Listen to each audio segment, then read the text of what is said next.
We are live. I like that whenever I press it on StreamYard, it always like pops up on my screen in like large letters. It just says, "You are live."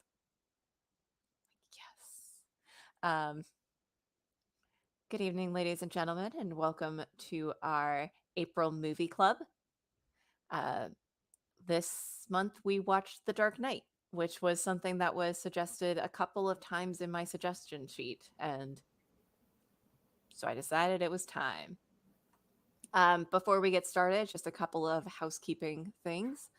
I'm just going to put this one up front. There are going to be spoilers. So if you haven't seen The Dark Knight and you mind spoilers, uh, definitely go watch it before you come back and watch our talk. Um, but also, my standard spiel, which you'd think I would have like down packed at this point. Um, This movie club is only one of three different multimedia clubs that we have here at Dragonfly Arts. We have this movie club. We also have a monthly listening club as well as a quarterly book club. We actually just finished off our book quarter. So that talk is up as well as our past month for listening club. Those are up online. You can go ahead and watch them either on YouTube or on our Facebook page. Go ahead and put that up.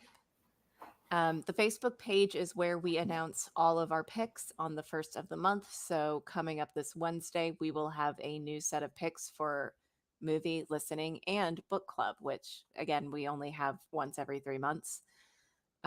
You can also, through the Dragonfly Arts Facebook group, uh, put suggestions in. It's how we communicate with people who want to be on the panel. We only allow a certain number of people to be on the panel, which is why there's only 3 of us here, but you can still communicate with us live or on the replay by leaving a comment. We don't just do the multimedia clubs at Dragonfly, it is a full creative group. We are a group of creatives supporting creatives, really. We have weekly calls that talk about creative problems. There are issues with jobs in the creative industry. Oops, just knocking stuff off my desk. We have like weekly shares. You can post your art on there and get feedback. We also have events where you meet up. And if you like what we do, you can support us on Patreon for as little as $2 a month. At this time, everything that we do is free and open. So there aren't really any perks to being in the Patreon other than you're supporting us. And we will really, really appreciate that. And that helps us do the things that support creatives. Um, so yeah, you can go on there and support us for as little as $2 a month. We're hoping to get some perks that are up on there, but we've been busy. um, and I think that's it for my little spiel. So without further ado, let's talk about The Dark Knight. I always ask, have you guys seen this movie before? Yes. And did you rewatch it for the club? Well, yes. Yeah, I was with Beckett actually. We watched it together. Nice. Mhm. Yeah, I watched this one twice in the movie theater when it came out, and I've seen it countless times since then. But yeah, I rewatched it this time as well. So is it safe to say that you're a fan? Yeah, I really like it. Like I don't know, maybe and I realized that it's at least the last time I checked, I think it's number 4 on IMDb's top movies of all time. And I think Interesting. that ranking is pretty crazy. There's no way it's the fourth greatest movie ever. But Yeah. I, for the genre it's in and for being a summer blockbuster, I think it is pretty great, actually. Yeah, I I'm, feel I'm like this checking it was out. one of the first superhero movies that really gave superhero movies like a serious tone. And then people kind of started doing that with other comics. Like before this, I can't remember any other kind of like very cinematic, serious film about comic book heroes. I could be wrong, but I feel like this kind of put that genre on the map. Yeah, it definitely did, and it's interesting because this was actually the second one. There's Batman Oh, the Begins. second Batman? Is it? Yeah, because Batman Begins That's right. I was forgot about actually that one. 2005, but they kind of work as their own standalone things. But that's Mhm. like where some of the introductions, and there are some like feedbacks that the events of Batman Begins takes place about a little less than a year before the events of The Dark Knight. I was wondering because I do remember there being 3 movies, and this one and The Dark Knight Rises, but I couldn't remember what the third one was for the life of me. So this was the first comic book movie to reach $1 billion mark worldwide. So it definitely did put it on the map. I'm sure that there were a ton of movies before it that were based on comic books nobody just realized it. I mean specifically like that gave it a darker, Yeah. more serious tone. I think this movie like set the tone for everything that DC does, and I don't know if that was a benefit. I feel like it set the tone for a lot of comic book film moving forward, not just DC. It definitely takes it more seriously than anything else. I also pulled up the IMDb top 100, and this is number 3, and that is absolutely bonkers to me because it is sandwiched between The Godfather and Schindler's List. I actually don't like this movie. I remember watching it the first time and not really understanding what the hype was, and like I distinctly remember having that feeling. And so when we brought this up, and it's interesting because Tim had the same reaction where we were both just like, we should revisit this because everybody keeps saying it's really good. But I remember disliking it. And so we watched it again this time, and I was like, oh no, I get it. I don't think I like this film. I mean, really, I think the only thing that carries this movie for me is Heath Ledger.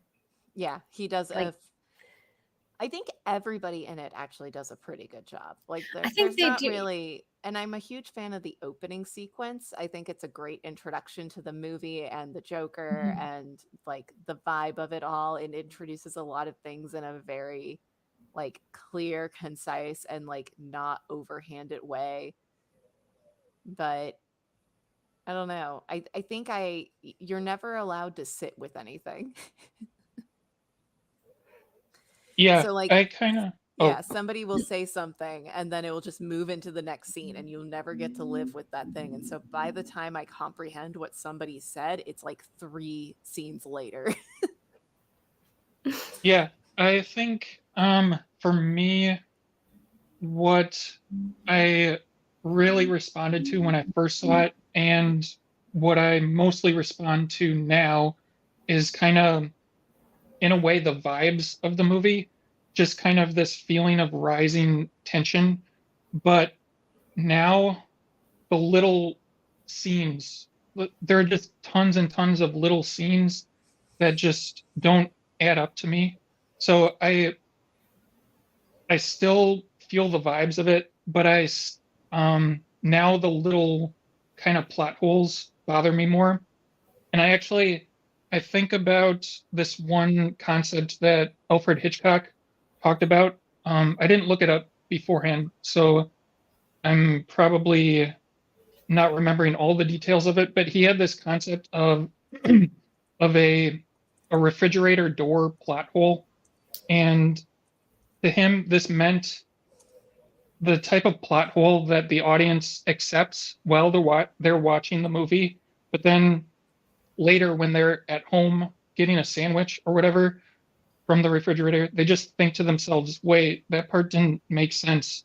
And I feel like this movie is just full of moments that don't quite add up.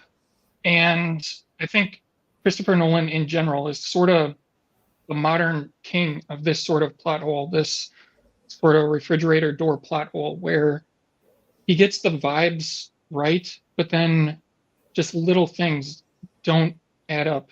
And I can talk about the biggest one that really bothers me. Go for later, I guess. Oh, No, right you can now? do it. You Okay. can do it now if you want. Yeah, I'm I curious. Okay. we Yeah, already did the spoiler warning, so I'm kind of Mhm. just playing this fast and loose. Yeah, for me, one of the biggest instances, probably the biggest, is in the scene where Joker is he's got Rachel hanging off the building and he drops her, and then Batman jumps after Rachel, and then both of them land on the car. Batman and Rachel just sort of have this quiet moment together, and then the scene ends, and then it moves on to the next thing. But the Joker is still up there holding people hostage. So wouldn't Batman want to go up there and save them? And how does the Joker get out of there? Like it's just weird. Like you have to imagine that the Joker and his henchmen just peacefully went back down the elevator or something Or after just they killed everyone. yeah, Who yeah, knows? from Batman's point of view, like the Joker could have killed everyone by then because he was looking for Harvey Dent, and he fails to find Harvey apparently because Bruce Wayne chokes out Harvey, and then this is never brought up again. Like Harvey never goes after Bruce Wayne for this. I don't know. That scene just has so many things that don't really add up, and I think this movie has a lot of little moments like that, but that is the biggest one for me. Like just ending the scene where Batman and Rachel are talking on this smashed car and then moving on as if nothing is happening up in the penthouse. That is so true. I didn't even think about that. But like when you think about it, that's a big problem. I am fully convinced that like the Christopher Nolan Batman movies, like the DC universe Batman, Kristen Bale takes place in whatever universe Buster Keaton existed in, because Batman also just appears and disappears like no like and it doesn't make sense. Like it will do it based on like a camera angle, but the person is still very clearly like has him in their eye line and he just disappears in that time frame. So like it operates that same way of like the camera is what everybody sees. The camera is the only way, that is the only thing that matters. Everything else, the world doesn't exist outside of it. But that one always bothers me because it makes me laugh every single time he disappears, where I'm just like, we were looking at him. What do you Yeah, I don't particularly like Christian Bale's Batman. So that's kind of where I get stuck on these films. Like he's just not it for me. But I love Heath Ledger, and I think he is phenomenal in this movie as the Joker. And I know that that isn't probably the best because you know of what happened and what people say about how far he sunk into this character and what that did to him. But he did a great job. Yeah, he's definitely sunk a lot into the character. I was reading a lot of like trivia facts about the movie before we started, just to have little things. But that was like one, he was always in character long before they started any of the scenes. Like most of the uncomfortableness that like everybody who's in a scene with him showing is like completely legitimate. Yeah, Like from what Ryan even brought it up while we were watching it of there's the scene in the penthouse where he's literally like he grabs Rachel's face and stuff, and she's like actively looking for the director. she's like, is this supposed to be? Yeah. She didn't know that was going to happen, and she is actively like her eyes are looking for somebody, and like even she was like, no, I was looking for the director. Like she was uncomfortable. Yeah, well, and from what I heard, you know, it's debatable whether he ever exited this character, whether he was on set or not, which took a toll on him mentally, obviously. Yeah, he did break out of the character when it because he would be in a character. These are just like random things from the actors that I just like have read, and I'm trying to. But yeah, Um, Aaron Eckhart specifically said that like when they were in between shots, like he would just walk back and forth mumbling to himself. And as soon as they said we got the scene, he just stopped and he goes, "That's what acting is about." So he broke character, kind of. Yeah, Yeah, it's definitely a weird mental space.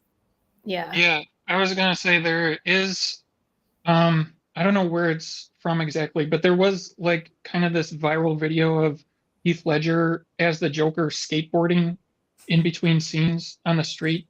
So like videos like that do sort of suggest that he was able to break out of character in between scenes. But that's interesting. I hadn't heard that, or maybe it's something I heard but then forgot about the scene where he grabs Maggie Gyllenhaal's face. That's pretty interesting. Yeah.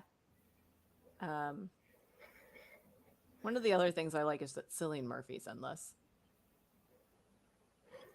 But they just Yeah, bring back Scarecrow. Scarecrow was the villain in the first movie, right? Yeah. Yeah, it's like And what is he doing there? Like it's not foreshadowing. Like what? he actually has a cameo also in The Dark Knight Rises. So Oh, he is really? the only villain that makes an appearance in all three. That's funny. I mean, he's very attractive, so I'm not complaining.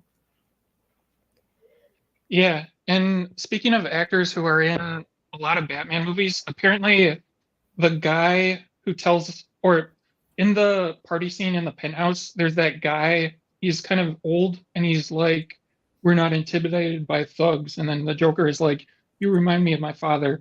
But anyway, the old guy is a senator, I think, and he's been in, I think, more Batman movies than anyone because he was in um, Batman Forever or Batman and Robin from that era, and then he was in this, The Dark Knight, and then he was in The Dark Knight Rises during some kind of official government scene or something. So it's just random to think that this one kind of old senator guy is in maybe like he might be the only one who's in most of the eras of Batman, not the Adam West era, but of like the Batmans since the 90s. He's been in a lot of them. I mean, I think he was in Batman v Superman as well. So anyway, that's just a random fact. He plays a senator or he is a senator in real life? I think he is a senator in real life, and then he, for some reason, people just put him in Batman movies. I don't know why. Well, I mean, the Prince of I forget which country, but there's like an actual prince who was in Star Trek because he loved Star Trek. So when you sit that high up, I guess you take advantage of it. So it's Patrick Leahy is the senator, and I'm trying to find information on it because I am fascinated by this. I also want to know why. He probably just Un- wanted to be, or maybe he's an actor. Unfortunately, he's also a senator, so I have to like go through all of his platform stuff, and I really don't want to. But he is a senator for Vermont, which like a part of me was like, is he like a senator, but like for Illinois, and like that's why Chicago sort of thing. Um, but he's just a huge comic book fan and like wrote forwards in the Dark Knight archives and wrote essays about Batman for a while. So he was given a lot of cameo appearances. Because I That's guess funny. he just in his free time he loves Batman and like writes essays about Batman. So that's really interesting. I'm looking up his IMDb.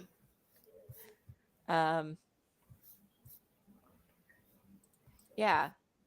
I do genuinely think that everybody who was in this movie did a great job, but like Heath Ledger did a fantastic job, and it kind of made everybody else's good job look like crap.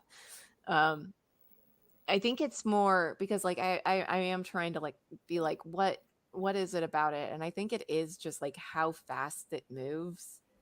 it like the pacing of it is so weird, and like the plot isn't like it's not like normal plot either. It kind of, I guess while I was watching it, I had no idea at what point in the movie I was at any point in time. It's a little all over the place. It's a little all over the place in terms of that. Yeah, in terms of plot, the thing that I connect to most about it is that I really like how it's kind of about Harvey Dent's fall from grace, basically the Joker corrupting him. Mhm. And so it is a bit odd in the sense that Batman as a character doesn't really go through much development. Like his parents aren't mentioned at all, as far as I can remember. So you don't get like the typical Batman grief story. I just thought it was extremely well executed how um like I don't know. Yeah, it's just yeah, it is a very strange plot. And like I have kind of said, it's more about vibes than like making sense in a way. But yeah, the aspect of the plot that I do like is just sort of charting Harvey Dent sort of being turned into a villain and that kind of thing. Um, and also on that note, I really liked when this movie came out that they did not show Two-Face in any of the marketing. They showed Harvey Dent all over the place, but they didn't show any of the scenes, I think, after the semi truck flips over. So, like, the second half of the movie was all surprises, to me at least. And I kind of went into it thinking, and it is kind of foreshadowing where Harvey Dent is holding up this thing that covers up half his face. But I kind of went into it thinking that they would save Two Face for the next movie. Like, this movie might be about Harvey Dent burning his face off somehow. But then, yeah, they would just save his total transformation for the next movie. So I remember when this came out, I was just pleasantly surprised to see Two Face here, I guess. I'm thinking about this now. I agree with that. I think that there needs to be more of that surprises in it. This is like the only like ad I could find that I put up on the screen. It's the only ad that I could really find that had Harvey Dent. That's how you see him in like all of the images. And it really just like paints him as like the great guy. You know, Batman's an anti-hero. So now we have a hero and a villain. So I do really like that. Um, but this is the second Christopher Nolan movie that we've watched. Is it? What was Yeah, the first one? The Prestige. Oh, that's right. Yeah. So, written, directed, produced by Christopher Nolan. I wanted to find out whether his brother also wrote The Prestige, Hmm. which is Yeah, interestingly another movie that I have a slight problem with the pacing on. So, yeah. It's I wasn't here for the Prestige because that was before my time in the club. But yeah, I actually Christopher Nolan is I have a lot of criticisms of him, but he is sort of well, personally, he's kind of a friend of a friend of mine. I have a friend who grew up with him and like went to high school with him in interesting. Evanston, Illinois. And so I've met the Nolans, both of the brothers. I haven't met Christopher's wife Emma, who's the producer on all of his movies. But anyway, yeah, it's he's an interesting guy. Like I met him on the beach and he was wearing a suit and not a tie, but if you see like him directing, he's always wearing dressy clothes without a tie. He was wearing that while walking on the beach. Um, but yeah, he is a very nice guy, but I've heard like he like on set he I've heard from other crew members that he sort of is just intimidating, and that kind of thing. Yeah, I don't know if I have a point. Just that um, it's been a while since I've been in the same room with him. I think it's been over 10 years now. So I don't know if he would even remember me. But um, anyway, I'm very critical of his movies from The Dark Knight Rises kind of onward. Um, I think like his early movies up to Inception are very good and interesting. Other than that, the serial killer one, Insomnia, that one's kind of nothing. But anyway, Yeah, yeah, if you that's the want to, only one he didn't write from his earlier things. Um, yeah, and actually, like he has said, I don't think this is insider information, but he has said that he kind of only did that movie to prove he could do a big budget movie and sort of get his foot in the door um, to Warner Brothers so that he could pitch Batman Begins. And yeah, if you look at his IMDb, like the first movie that he's credited directing is a short film. I don't know what it's called because I've never seen it, but the other director listed there are two directors in his first short film. The other director is Rocco Bellic, and that guy is my friend. He's the guy I'm talking about. Um, so yeah, I don't know. It's um, yeah, he's I'm just an interesting guy, I think personally, but I've I heard am he's very critical of a lot of difficult to movies. work with.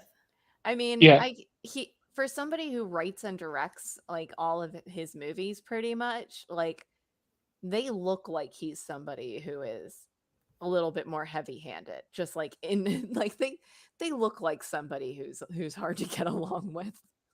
His next film is remaking Memento. Okay. I okay. don't think it needs a remake, but I mean, he made Memento before he made Insomnia, so now he's making it with a big budget. And also to his credit on this one, it's introducing it to an entirely new audience. Like, I don't think I feel like there's a lot of people out there, and this would be a bad example, but it's like one of the younger people that I am always interested if they've heard things. And like outside of like my little cousins, I'm always just like, is Nairi going to know what this movie is? Is my judgment. Who is a mutual friend of ours, um, very young. Becca in mind, she's just barely on the other side of the generation marker from us, and it's just weird knowing like the differences of just knowledge base. So I think remaking Memento is introducing it to an entirely new audience. That's true. I was thinking about that movie recently and thinking about how it's so dated to the time period that it was made in. Oh So, yeah. It looks like a 90s movie. Like yeah, very much. it was released in 2000, but it looks like a 90s movie. Um I was actually kind of surprised by how dated The Dark Knight looks. Well, not how it looks, but in the technology they use, because they all use Nokia phones and they Mhm. have CRT monitors that are boxy. Um, so yeah, it seems like this movie also is dated in a way. Well, I think that's going to be true of any film made in a specific time period. But it is funny looking back. Like, I don't know. It. Uh, I don't want the to times have commandeer the changed a conversation, but lot. yes. Yeah, we've had a lot of Christopher Nolan movies suggested on here. Um and I think I do agree with you that everything after Inception, except for Dunkirk, I really like Dunkirk. Yeah, Um, yeah, I love it feels Dunkirk. a little bit off or Mhm, different per se, but it still has the Christopher Nolan vibe. Like I feel like I could watch a movie and I'd be like, this looks like it's Christopher Nolan. mhm. I can Yeah, definitely. absolutely. Yeah, I mean, I didn't think about it when we were watching this movie, but I can definitely see the parallels in style between this and The Prestige. Yeah. And they're very different movies. So Yeah. Mhm. Um, Yeah, or to be I mean, honest, I know you oh, know Memento, but Memento is a very different movie than these, and it still kind of has the same vibe. Mm. mhm. Yeah, Yeah, very fast paced, very, yeah. Yeah. mhm. It's been a long time since I've watched Memento, actually, but I was gonna say, to me, I think Nolan's Achilles heel is sort of dialogue, and Dunkirk is actually my favorite movie of his because the characters don't talk. It's also a shorter movie. I think it's the shortest. It's like an hour and 45 minutes or something.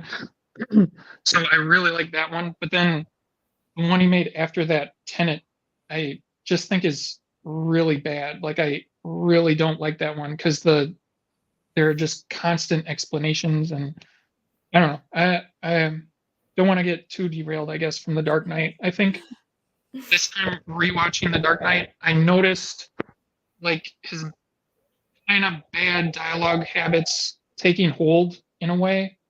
I do think that his brother Jonathan Nolan, the movies that Jonathan has written are better in dialogue. So that includes this one, The Dark Knight. I think Jonathan sort of like tempers Christopher's diarrhea of exposition. But anyway, yeah. Yeah, the dialogue in this movie is laughable. Yeah.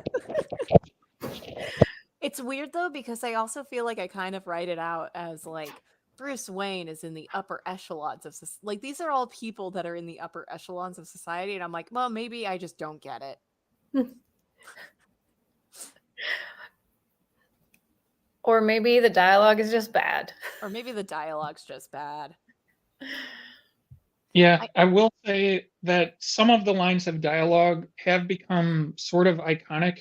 Like, some men just want to watch the world burn, or the line near the end, he's not the hero we need, but he's the one that we deserve, or whatever it is. yeah. So there is something to be said for lines that enter the public consciousness.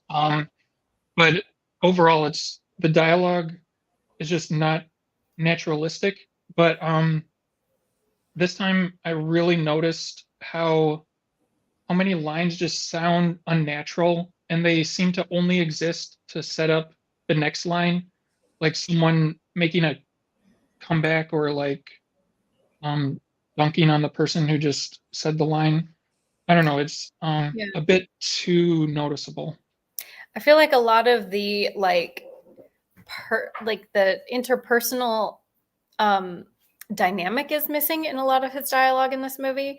Like there's not a real thread as to like why conversations go the way they do. Like they don't really follow. Like I noticed that when Harvey Dent was getting in the truck and when he was being arrested and saying goodbye to Maggie Gyllenhaal's character, and their conversation made no sense. Like it was so strange. I was like, how is this? That's not realistic at all. Hmm. Yeah, that conversation is a big one that I noticed as well. I think because he's talking about flipping the coin, and he's like, I make my own luck, or whatever. And yeah, I think too much of the dialogue has that feeling where it's people like quipping in a way, but the quips don't quite sound natural. Yeah, I think it's more like instead of just it was her line. She said, "You make your own luck" or something like that, and it's like, why would she say that? Like, especially because he's already on the truck, he can't hear her. Like, she would have just looked at the coin and went, "Ugh," or something. Like, she wouldn't have said that. They said that line so many goddamn times. Like it felt like a joke by the time. There were so many lines in it that did just like make it almost feel like a parody of something. Like there's a lot of parodies of like Christian Bale's Batman and like these movies in general. And it's really funny like watching them and be like, this isn't too far off. Like Um, I'm trying to like think of, or I'm actually going through a list of um, a lot of the fun facts about this movie. There is a little detail that I didn't notice, and I don't know if anybody else did, but I do appreciate the attention to detail on it. Of they shot this movie in Chicago, and they don't really hide it at all, but they made Gotham license plates. Mm. And they made them specifically to look like Illinois' license plate. So if you did look really, really closely, you'd find a Gotham license plate, but it looks so close to Illinois's that, like, if they didn't replace one, you probably wouldn't notice. Yeah, no, I Yeah, didn't notice that. yeah, that is true. This time, yeah, I didn't think about like the practicality of making it so close to Illinois, but that is an interesting point that if the license plate is very blurry in the background, you wouldn't notice that it was just Illinois. This time, when watching it, I did notice a sign that said "Sweet Home Chicago" or something like that on the streets. I think it was kind of right before the scene where the semi truck flips over. So yeah, I like yeah, I do notice some areas where they didn't cover up Chicago. It's just like an interesting attention to detail thing of just like, you guys left holes in this. Like they didn't notice a sign that said Sweet Home Chicago, but they did replace a bunch of license plates. Mhm. The other one that I found that I actually thought was really interesting was, so I do like the opening sequence of this, and I think that like that's probably my favorite scene in this entire movie, just because it doesn't feel clunky. It introduces a bunch of information to you in a way that like may not necessarily be natural, but is movie natural. Like it flows, and but the bus crashing into the bank is a really interesting thing to me, because they filmed this in like a defunct like post office. It's where they set it up, and they've used it in other movies as well. They had to take the bus apart, rebuild it inside the building, build a fake wall so that the bus could drive backwards through a fake wall in the building. And I just, yeah, I just think about the fact that you had to deassemble a bus and then reassemble it so it could I drive found backwards. myself thinking about the special effects a lot when watching this, because there are a lot of them. And it seems like most of them are practical. Christopher Mhm. Nolan is against using special effects. Famously for Oppenheimer, he was like, I'm not using any special effects, and which led to me being like, this is a movie about an atomic Atom bomb. What do you bomb. Yeah. mean? What do you mean you're not going to use special effects to make it? We had tons of theories about how they were going to pull it off, and I was ultimately disappointed with the method they used. But he is very against using special effects, and so it's surprising that there are so many special effects, and it's also surprising that like Two-Face has special effects on his face, that Christopher Mhm. Nolan decided that he should use the VFX for that, because it gave it like the prosthetics aren't as movable, and he thought they would look fake, so add VFX on top. But yeah, a lot of them they probably tried to do practically. Mhm. Yeah. Especially in like the car chase scene with the cars flipping over and trucks flipping over and explosions, and it's a lot. I'm like, yeah, this is definitely like a little boy's fantasy of, if I ever get to make a movie, this is the movie that I would make. Mhm. Yeah, yeah, I would say he's very against CGI, and so almost everything in this movie was practical, other than the face. But like the semi truck flipping over, I just rewatched the special features on the Blu-ray, at least some of them, and the semi flipping over was basically real. They did it with a full-size truck. They just used computers to paint out like this rod that does the actual flipping of the truck. There's like they had some kind of rod that would just shoot down from the bottom of the truck into the pavement. Oh yeah, and they did it on a real Chicago street. Oh, So that was Yeah. real. I assume that was on a back lot. No. No. I will say like the part right before that where the Batmobile is going through what they call the Narrows. I don't know if they used that word in this movie, but in Batman Begins, they called that road section the Narrows, the part where the Joker is in the truck that says "Slaughter is the best medicine," whatever. Yeah. They used models for that section, so the Batmobile, they made a miniature version of the Batmobile and a bunch of the cars, and so they're basically like radio controlled cars that they're doing, but it is practical. It's not digital. That sounds Um, like so silly and also so fun. People called the cops on them when they were filming because they thought it was a real thing.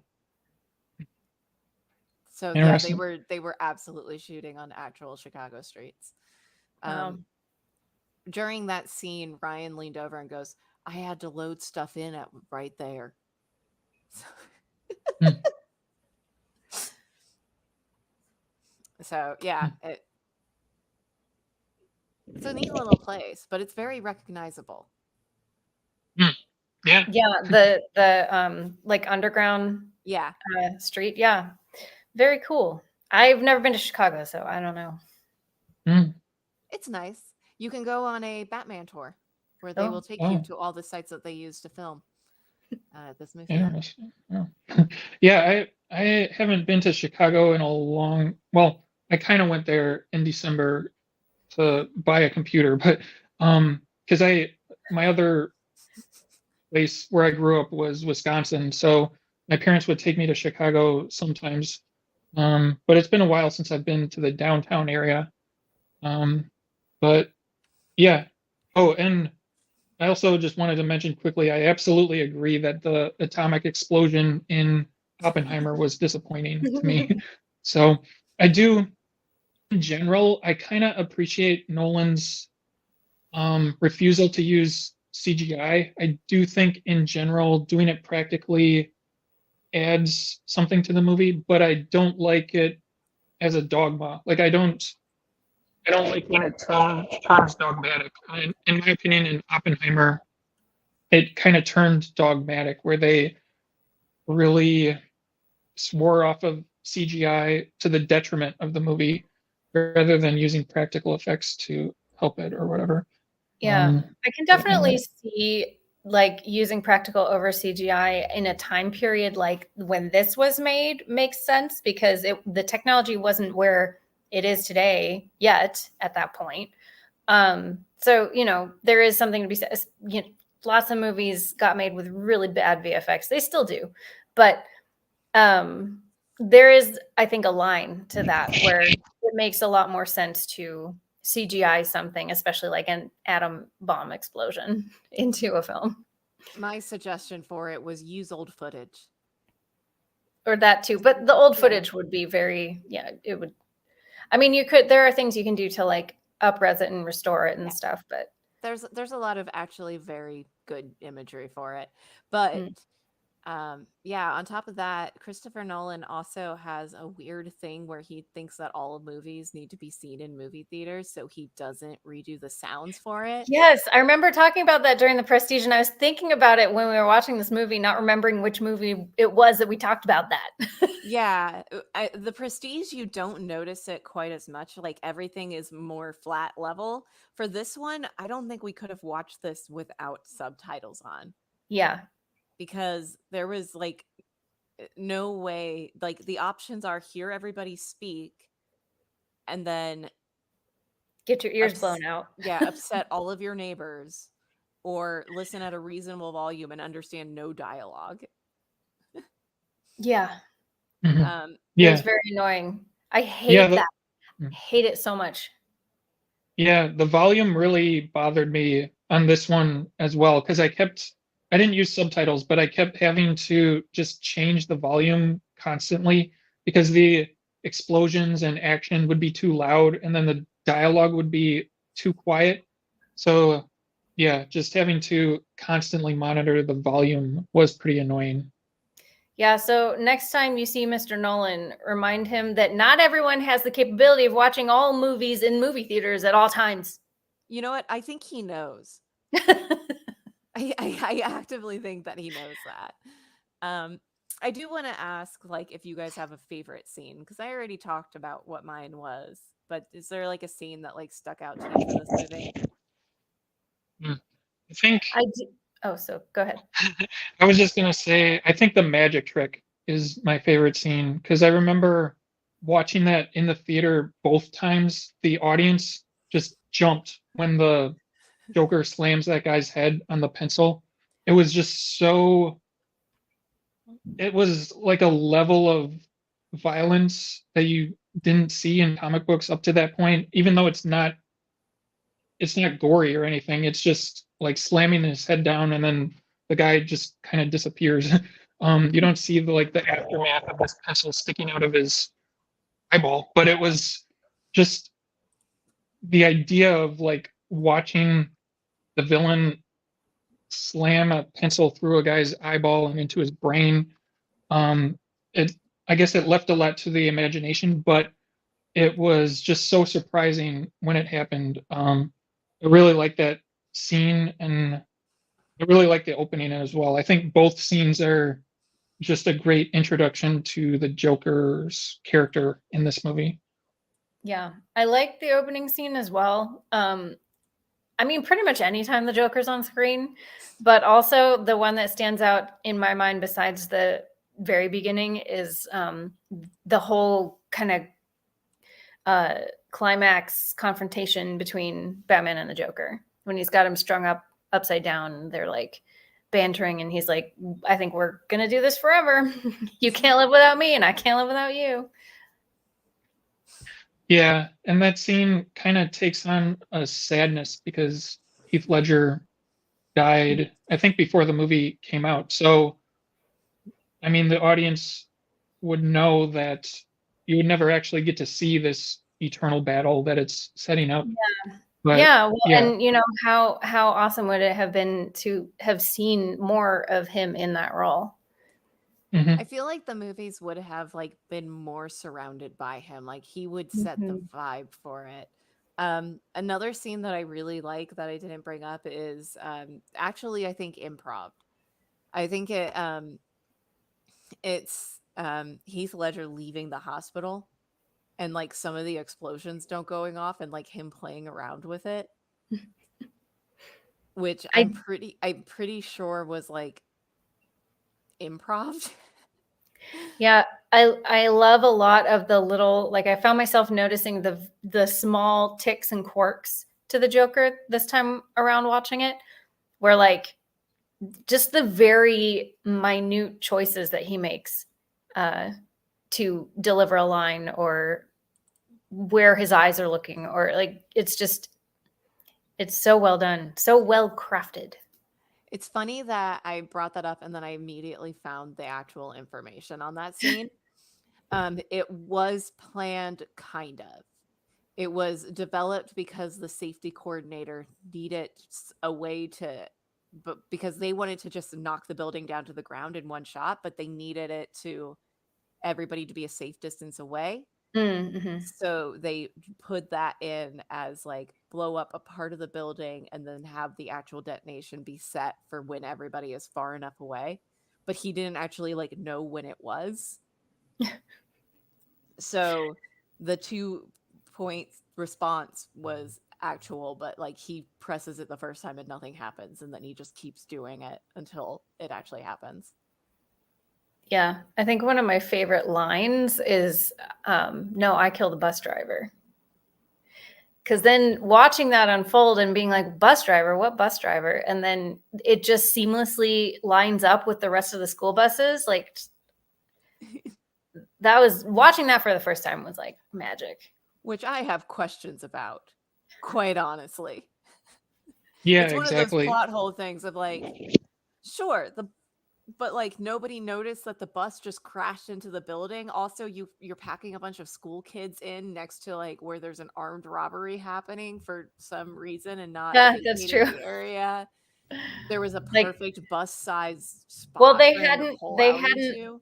the call hadn't had time to go out to the police yet, I think, or something. I don't know. I mean, it's a Like, bank. I imagine they have like, but it's a mob-run bank, so so maybe not. They don't want the police going there.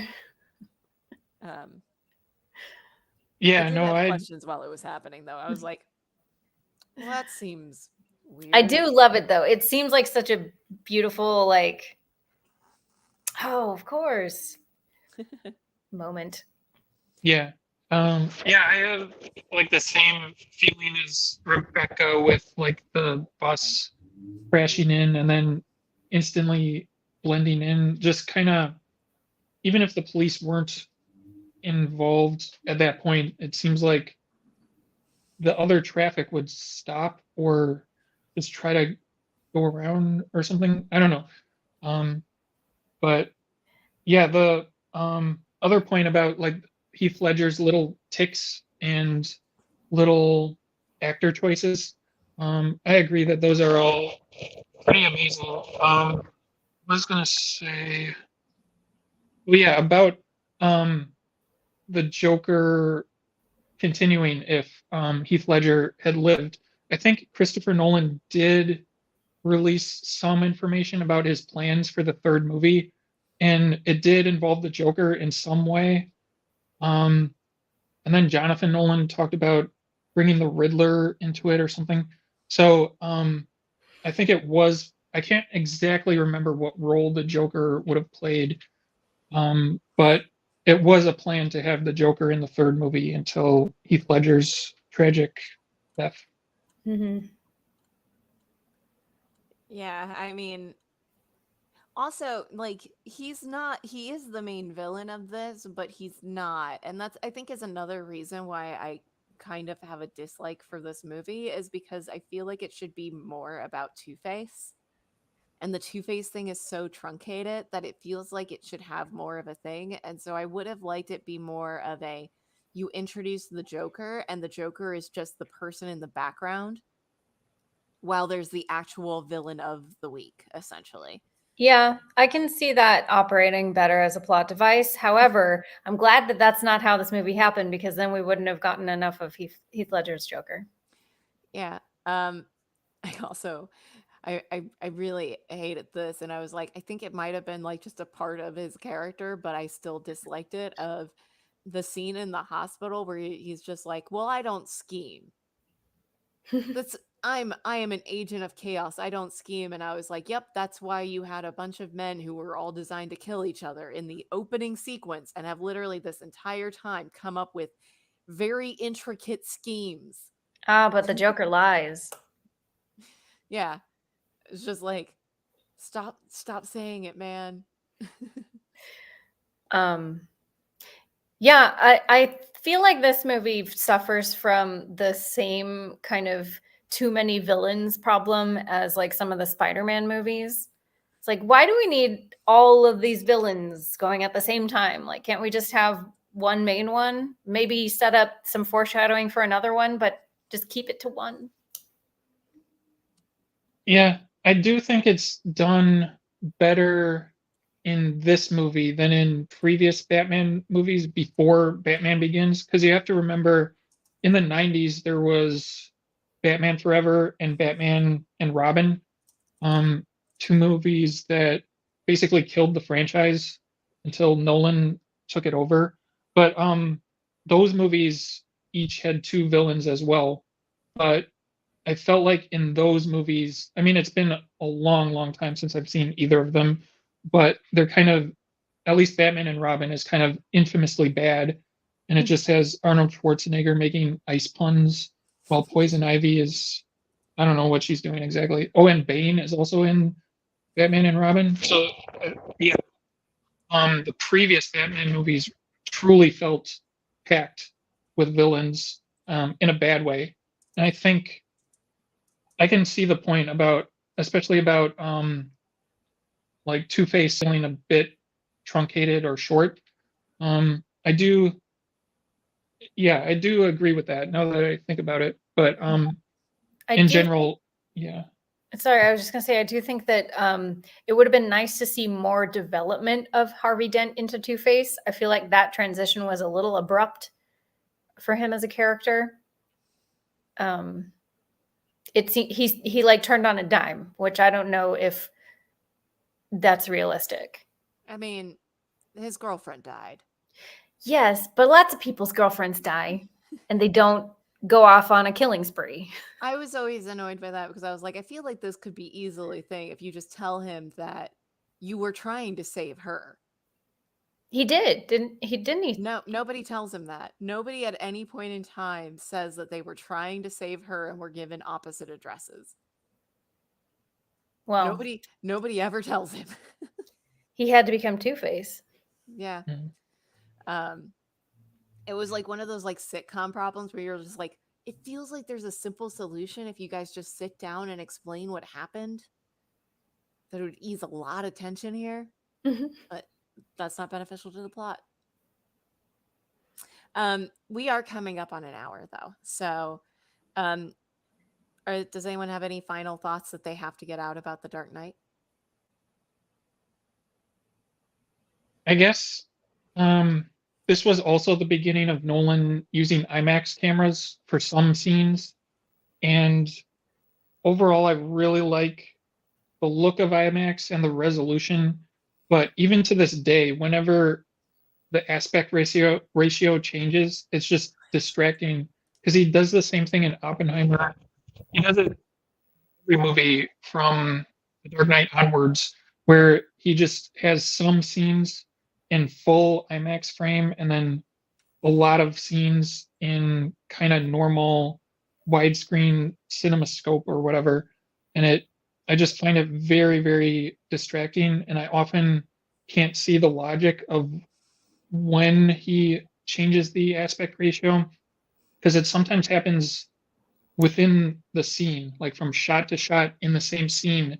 It seems like the aspect ratio changes, but I don't know. I guess that's a nerdy problem or whatever. I don't know if normal people, like a normal audience, notices, but it is something like that I wish he would do differently, I guess. Yeah, I noticed like color differences and things. And I did notice it also on some of them. So it might also be the changing camera where like you look at one person and then you look at the other person and the colors are slightly different. And I'm just like, why? But that's like that's what I look at every day. So like that's where my brain goes with it. But it's It could probably also is the be same problem of different cameras. it could also partially be my TV, which is dying. I don't think so. I feel like if it was your TV that was dying, then you'd still have the same dying color on the two shots. Like That's fair.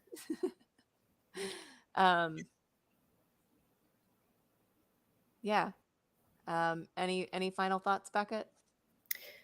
I mean, I'm trying to think. We didn't really talk that much about the technical aspect outside of just now. But yeah, I do think that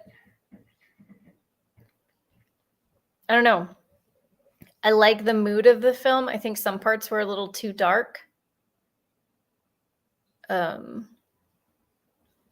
Overall, I feel like the cinematography was pretty flat.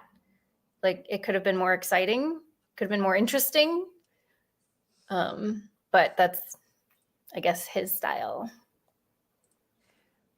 We actually had a note, and I meant to look it up, but like they cut away from like everything violent until they Yeah. show, like Two-Face, and that I makes it a little bit weird.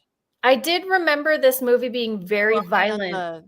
the head, the Yeah, head on the very. pencil, which you still don't really see that much of. No, you don't at all. Like you just see him slamming his head down and then he falls down and that's it. But like I did remember this movie when I first saw it, remembering being it very I remember it being very violent. And then watching it again, I'm like, but they cut away from all the violence. Like, you don't actually see any of it. There's a lot of implied violence. Yes.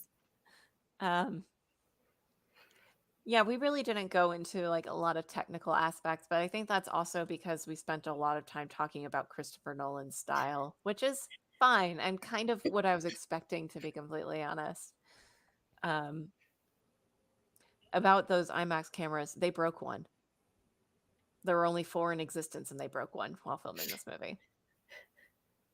So that's my last little fact.